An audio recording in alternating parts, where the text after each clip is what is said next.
Are you considering a group bus tour to the Cliffs of Moher from Dublin? Are you curious about what the experience is like and if it's worth it? Well, my husband and I took a group tour to the Cliffs of Moher from Dublin. So in this video, I'll share information about our experience to help you decide if you want to take a group tour from Dublin too. Hi everyone, I'm Antoinette and welcome back to my channel. At Frolic and Courage, I like to help you plan well, have fun, and travel the world. Today, y'all, we're talking about the Cliffs of Moher, so let's jump right in.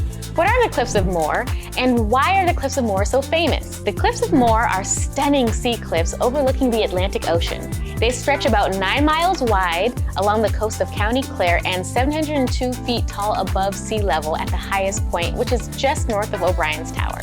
Formed thousands of years ago, these majestic cliffs are one of Ireland's most famous natural landmarks, attracting thousands of visitors each year with their breathtaking views and rugged, stunning beauty. The Cliffs of Moher derives its name from the Old Gaelic term meaning the ruin of a fort, since it used to house a demolished fort during the early 1800s. For the longest time, I incorrectly pronounced the Cliffs of Moher like Moher or Mohere, but as you can see, it's pronounced more, as in I want to see more of Ireland.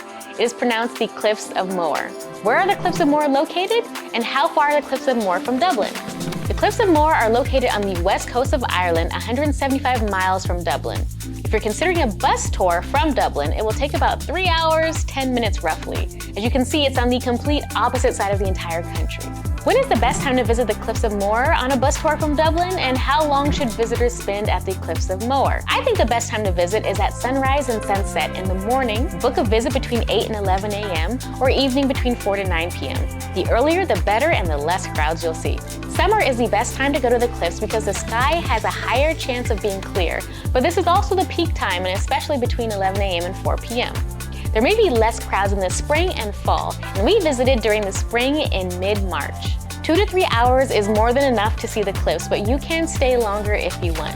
How much does it cost to visit the Cliffs of Moher, and what is included in the price of admission? Group tours are available through third parties only. The Cliffs of Moher does not offer official group tours, but they do have an audio guide that you can check out. And so what's included in your Cliffs of Moher ticket? A couple of things. The actual cliffs, of course. There's a visitor center exhibit and a 4D movie. You can go up to O'Brien's Tower. There are safe paved pathways, and we'll talk more about that and why that's important later. There's access to the audio guide and app. There is parking and accessible transportation for those who can't make the walk up there. And honestly, if you can find your own transportation to the cliffs, tickets are only €7 per adult, ages 13 years and older, and kids under 12 are free. And you have to arrive within a specific time slot, but again, you can stay as long as you want. So how exactly do you get to the Cliffs of Moher from Dublin without a car? That was us, we didn't have a car.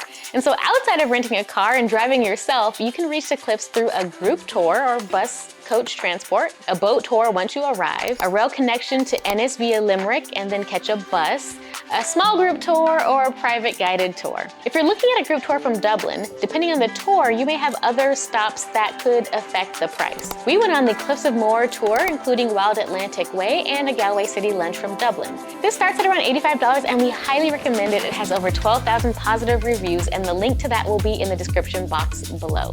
I'll also put a few other links in the description for group tours that you can check out, like Dublin to the Cliffs of Moher, Burren and Wild Atlantic and Galway tour. There are also small group tours from Dublin with a trip to visit a castle. You can also take a boat to see the cliffs as well. The pros of taking a group tour as opposed to driving yourself is that you are paying for convenience, education, and comfort. The cost includes transportation, a knowledgeable tour guide, and admission to the cliffs. It does not include lunch unless specifically listed, and you don't have to worry about international driver's permits, renting a car, insurance, driving on the opposite side of the road, navigating the winding roads, understanding road signs, worrying about the ragged winds pushing your vehicle off the side of the road, or logistics. You just get on a bus and enjoy yourself. The cons of taking a group tour is that you are not in control of your schedule. The itinerary is made for you, and there's not a lot of flexibility in the schedule. There's also working with group dynamics. If one person's late, the entire trip may be compromised. And of course, there's the price. You pay a little more for the convenience of a group tour. And although you could argue that renting a car, paying for gas, round trip, and the fees to do so might actually be a little bit cheaper depending on if you are splitting the cost with other people. So you have plenty of options to get there. Do what's best for you. So which transportation method would you choose to visit the Cliffs of Moher? Would you rather drive than take a group tour, or take a group tour rather than drive? What are the pros and cons for you? Let us know in the comments down below. And so if you decide on a group tour, what should you expect from a group tour to the Cliffs of Moher? Well, first of all, you gotta buy tickets online in advance because the Cliffs of Moher are a really popular destination. Once you buy tickets, they'll give you instructions on where to meet at a centrally location in Dublin promptly at around 6 or 7 in the morning. There may be multiple buses leaving at the same time for different locations, so make sure you get on the right bus. And you ask your driver or tour operator, staff member for assistance if you don't know which bus to get on. The buses are comfortable, air-conditioned, have Wi-Fi, and include USB plugs for phone charging. As with all buses, seating is first come and first served. Tall people can sit in the back near the emergency exit like my hen did for the most legroom. Your guides provide excellent commentary about Dublin, the surrounding area, the cliffs, culture, food, lifestyle. It's really an educational tour. About halfway through the ride, there's a rest stop at Barack Obama Plaza for breakfast and snacks. Now, I did not expect there to be a Barack Obama Plaza of any sort, so I was really surprised when we made it to the plaza. Apparently, our former President Obama has roots to a town nearby the area, and so to honor the relationship between Ireland and the United States, they created the Barack Obama Plaza, which is really kind of like a presidential plaza that really honors the relationship between the two countries. Who would have thought? But hey, it was kind of cool to see. I recommend eating breakfast beforehand because even though you stop at a rest stop, the stop has many buses stopping at the same time. And so of course, ladies, the bathroom is madness. But once you're done at the rest stop, you can jump on the bus and enjoy the beautiful views of the Irish countryside. Continuing on with the tour, once you arrive to the cliffs, the buses park in the coach bus parking lot, which is an extremely short walk to the visitor center and gift shop. The trip allowed for 2 hours on site, and we didn't feel rushed at all. It was the perfect amount of time. And so here's what it's actually like visiting the Cliffs of Moher from Dublin. We have made it officially to the Cliffs of Moher. We took a bus straight from Dublin. The cool thing about the cliffs is that there are gift shops that are actually like in the ground. They're like underground, like a hobbit's cave. It's kind of funny. And so is the visitor center, which is behind me right here. But we're gonna go directly to the cliffs first. I'm looking at it kind of in advance. These cliffs are epic.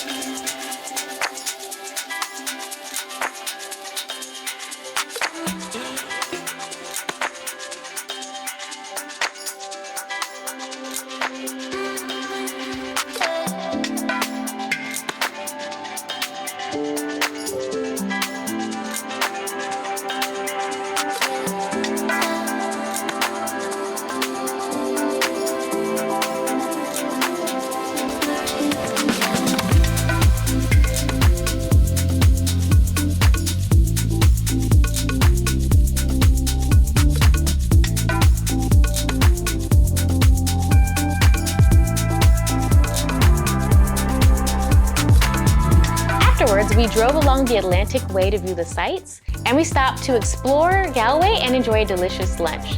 On the return, the bus dropped us off back at a centrally located spot in Dublin. We had a wonderful time on our trip. So let's talk about the nitty-gritty details, like what should I wear for my Cliffs of Moher visit? Always check the weather before your visit because there are high winds, frigid temperatures, and the weather is very highly unpredictable.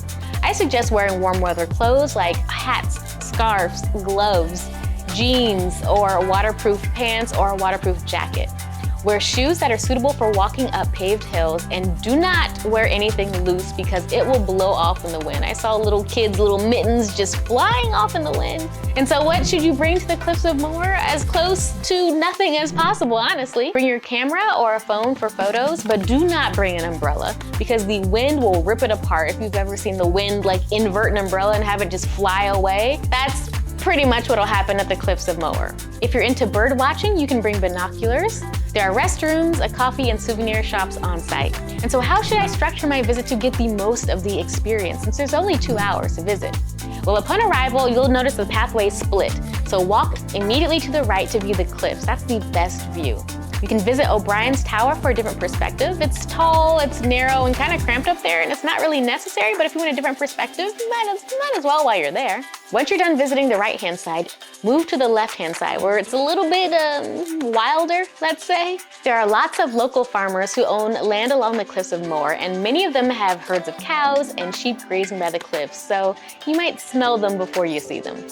And finally, once you're done visiting the right and the left, go to the visitor center to warm up, grab treats, use the restroom, and view the interesting exhibits. There's things for children as well as adults, and there's gift shops nestled within the cliffs, almost like a hobbit house. I almost didn't see them when we first came in because they are completely covered by the cliff. It's kind of cool.